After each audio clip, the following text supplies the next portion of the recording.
আসসালামু আলাইকুম।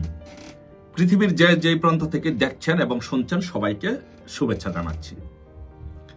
আজকে রাজনীতিক একটা কাল্পনিক বিশ্লেষণ করতে চাই। যে বিশ্লেষণটা হচ্ছে যে ধরেন আজকে যেই বাংলাদেশে যে অবস্থা বিরাজ করছে, মনে করেন যে ফর এক্সাম্পল আজকে অ্যাডভোকেট আবু সাইদ সাগর ভাই অত্যন্ত নম্র ভদ্র একজন আইনজীবী, একজন প্রবীণ আইনজীবী, এবং আরেকজন সংসদ সদস্য BM মুজাম্মেল হক, তাদেরকে গ্রেপ্তার করা হয়েছে। এরকম অসংখ্য নেতাকর্মীদেরকে, বিভিন্ন শ্রেণী পেশার মানুষকে প্রতিদিনই গ্রেপ্তার করা হচ্ছে, তাদেরকে জেলে নেওয়া হচ্ছে। অ্যাডভোকেট নুরুল মজিদ হুমায়ুন ভাইকে কিভাবে মৃত্যুর পরেও তাকে হাতকড়া পরিয়ে রাখা হয়েছে, এগুলো আপনারা দেখেছেন। এগুলো বলে শেষ করা যাবে না, এগুলো ঘন্টার পর ঘন্টা এগুলো বলা যাবে। এগুলো বলতে চাই না আমি। এই যে কাজগুলো হচ্ছে বাংলাদেশে, যে বাংলাদেশে একটা শ্রেণী পেশার মানুষের উপরে যে অত্যাচার নির্যাতন চলছে, সেগুলো নিয়ে ভবিষ্যতে কি হবে, এটার আমি একটা ধরেন একটা কাল্পনিক একটা বিশ্লেষণ করে আমি আপনাদের কাছে, যারা বিএনপি করেন বা জামাত করেন বা ইনুসের যারা অনুসারী আছেন, তাদের কাছে আমি কিছু প্রশ্ন করতে চাই। আপনারা একবার চিন্তা করে দেখবেন যে আপনারা যেই অকাম কুকামগুলো করছেন, যে মানুষের জীবন যে আজকে ঝুঁকির মধ্যে ফেলে দিয়েছেন, মানুষকে আজকে নির্বিচারে যেভাবে অত্যাচার করছেন, নির্যাতন করছেন, মানুষকে হত্যা করছেন, আপনাদের পরিণতি কি হবে? ধরুন ফর এক্সাম্পল আপনারা বলছেন, ইনুস সাহেব বলছেন যে আপনি ফেব্রুয়ারিতে নির্বাচন দিবেন। তার মানে হচ্ছে আপনাকে ডিসেম্বরের মধ্যে আপনাকে তফসিল ঘোষণা করতে হবে, নির্বাচনের তফসিল ঘোষণা করতে হবে। এখন ধরে নেন কোনো কারণে আপনি কোনো চাপে অথবা আপনার ইচ্ছায় আপনি তো নির্বাচন দিতে চান না, আপনি ক্ষমতায় থাকতে চান, ক্ষমতায় থাকা আপনার একটা উদ্দেশ্য, আপনি নির্বাচন দিতে পারলেন না বা নির্বাচন দিলেন না, তখন কিন্তু আপনার বিরুদ্ধে একটি গণ অভ্যুত্থান হবে। এদেশের মানুষ টুডে টুমোরো আপনার বিরুদ্ধে একটি গণ অভ্যুত্থান করবে। এখন ধরেন সেই গণ অভ্যুত্থানটা ধরেন আপনার ডিসেম্বরে আপনার বিরুদ্ধে একটা গণ অভ্যুত্থান হলো, বা সেটা জানুয়ারিতে হলো। এখন গণ অভ্যুত্থানের নেতৃত্ব দিল বাংলাদেশ আওয়ামী লীগ। আপনাকে আপনার বিরুদ্ধে যে গণ অভ্যুত্থান হবে, সে গণ অভ্যুত্থানের নেতৃত্ব দিবে বাংলাদেশ আওয়ামী লীগ। এখন যেই দল বিজয়ী হয় গণ অভ্যুত্থানে, আন্দোলনে যেই দল বিজয়ী হয়, সেই দলের অধীনে নেতৃত্বে সবকিছু চলে যায়। এখন ধরেন আওয়ামী লীগের নেতৃত্বে সে আন্দোলনটা হলো, বিজয় হলো। তখন যদি আন্দোলনে, যদি গণ অভ্যুত্থানে যদি আপনার পতন হয় এবং বাংলাদেশ আওয়ামী লীগ যদি আন্দোলনে বিজয়ী হয়, তখন আমার প্রশ্ন হচ্ছে বিএনপির ভাইদের কাছে এবং জামাতের কাছে, জামাতরা আমি কখনো ভাই বলি না, বিএনপির ভাইদের কাছে, আমাদের বন্ধু প্রতিম সংগঠন বিএনপির কাছে আমার প্রশ্ন, যে ধরেন আপনারা আজকে যে কাজগুলো করছেন, কি করছেন? আপনারা আওয়ামী লীগের নেতাকর্মীদের বাড়িঘর লুটপাট করছেন, ছাত্রলীগের নেতাকর্মীদেরকে মব করে তাদেরকে পিটাচ্ছেন, তাদেরকে মেরে ফেলছেন, যুবলীগের নেতাদেরকে মেরে তাদের লাশ নদীতে, ডোবা, নালায়, খাল, বিলে ফেলে রাখছেন। মানুষের ধন সম্পদ আওয়ামী লীগের নেতাকর্মীদের ব্যবসা বাণিজ্য লুট করে নিচ্ছেন। যত ধরনের অত্যাচার নির্যাতন আছে সব আপনারা আওয়ামী লীগের নেতাকর্মীদের উপরে করছেন।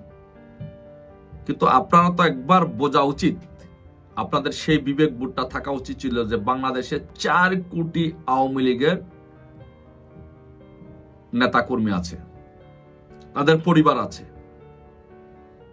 আপনি যে তাদেরকে আজকে অত্যাচার নির্যাতন এগুলো করছেন, গণ আন্দোলনে যদি, গণ অভ্যুত্থানে যদি এই ইউনূস সরকারের পতন হয়, আওয়ামী লীগের নেতৃত্বে যদি হয়, এবং যেটা হবে, আমি টাইম ফ্রেম বেঁধে দিচ্ছে না, আমি এটাকে একটা কাল্পনিক আমার রাজনৈতিক বিশ্লেষণের মাধ্যমে বিশ্লেষণ করছি। আমি যতটুকু চোখে দেখি সেটা আমি বলছি, যে একটা গণ আন্দোলন, গণ অভ্যুত্থান আপনাদের বিরুদ্ধে হবে, যেভাবে আপনারা মানুষের জীবন জীবিকা যেভাবে শেষ করে দিচ্ছেন, আপনাদের বিরুদ্ধে একটা গণ অভ্যুত্থান হবে। তখন আপনাদের কি অবস্থা হবে? আপনি আজকে যে ছাত্রলীগের নেতা কর্মীকে আজকে আপনি জয় বাংলা বলার কারণে তাকে পিটাচ্ছেন, সে এসে আপনাকে কি করবে? আপনি যে আওয়ামী লীগের নেতাকর্মীর ব্যবসা বাণিজ্য দখল করে নিচ্ছেন, লুট করে নিচ্ছেন। যখন আওয়ামী লীগ ক্ষমতায় আসবে বা আওয়ামী লীগ বিজয়ী হবে, তখন আপনার কি হবে? আপনি যার পরিবারের উপরে হামলা করছেন, আপনার পরিবারের উপরে কি হবে? আপনি যাদেরকে জোতার মালা পরাচ্ছেন, আপনার কি হবে? বিশেষ করে আমি আওয়ামী লীগ, বিএনপির তরুণ নেতৃবৃন্দ, আমাদের সময়কার যারা রাজনীতি করেছে, আমাদের সাথে যারা একই সময় যারা মধুর ক্যান্টিনে আমরা বসেছি, ঢাকা বিশ্ববিদ্যালয়ে একসাথে যারা মিছিল করেছি পাশাপাশি থেকে দুটি সংগঠনে, তাদের কাছে আমার প্রশ্ন, যেমন মনে শহীদুদ্দিন চৌধুরী এনি, হাবিবুন নবী খান সোহেল, সুলতান সালাউদ্দিন টুকু, তারপরে হচ্ছে রাজীব ভাই, আকরাম ভাই সহ যারা উদীয়মান তরুণ নেতৃত্ব আছে, হাসান মামুন সহ, সাইফুল ইসলাম ফিরোজ সহ, যে আপনাদের কাছে প্রশ্ন যে আপনারা যে এই কাজগুলো করছেন, এর যে একটা পাল্টা রিটার্ন, সেটাকে আপনারা নিতে পারবেন? আওয়ামী লীগ যখন ক্ষমতায়, আওয়ামী লীগ যখন আসবে, আওয়ামী লীগ যখন আন্দোলনে বিজয়ী হবে, এবং সেটা হবে, আপনারা কি এটা নিতে পারবেন? এখন আপনারা মানুষকে রাস্তাঘাটে, মানুষকে, আওয়ামী লীগের নেতাকর্মীদেরকে মপ করছেন, পিটাচ্ছেন, জোতার মালা দিচ্ছেন, বিভিন্ন পেশাজীবী মানুষদেরকে নির্যাতন করছেন। এখন যদি এই অত্যাচার নির্যাতনের মাত্রা যদি 50 গুণ 100 গুণ বেড়ে আপনার উপরে আসে, তখন আপনি কি করবেন? আপনি কি একবার ভেবেছেন সেই জিনিসটা, যে ক্ষমতা কিন্তু চিরস্থায়ী না, ক্ষমতার পালাবদল হবেই, হয়েছে এবং হবে।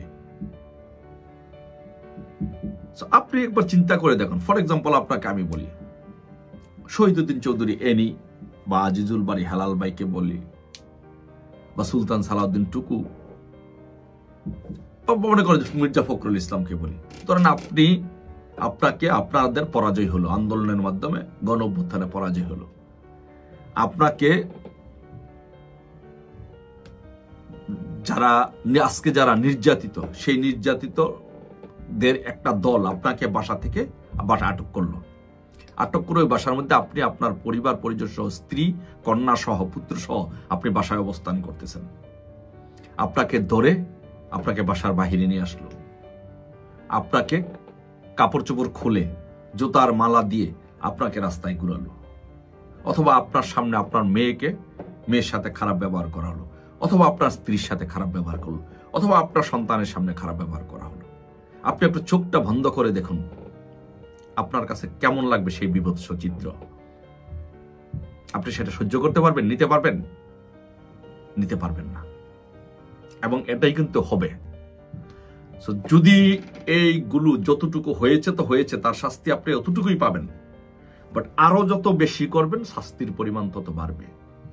তাই আমি বলবো, আজকে আপনারা যা করছেন, অ্যাডভোকেট আবু সাইদ, সাগর ভাই সহ, বিএম মুজাম্মেল সহ, আগে যারা অসংখ্য নেতা কর্মীদেরকে গ্রেপ্তার করছেন, এর প্রতিদান কিন্তু আপনাদেরকে দিতে হবে, এর ফলাফল কিন্তু আপনাদেরকে ভোগ করতে হবে।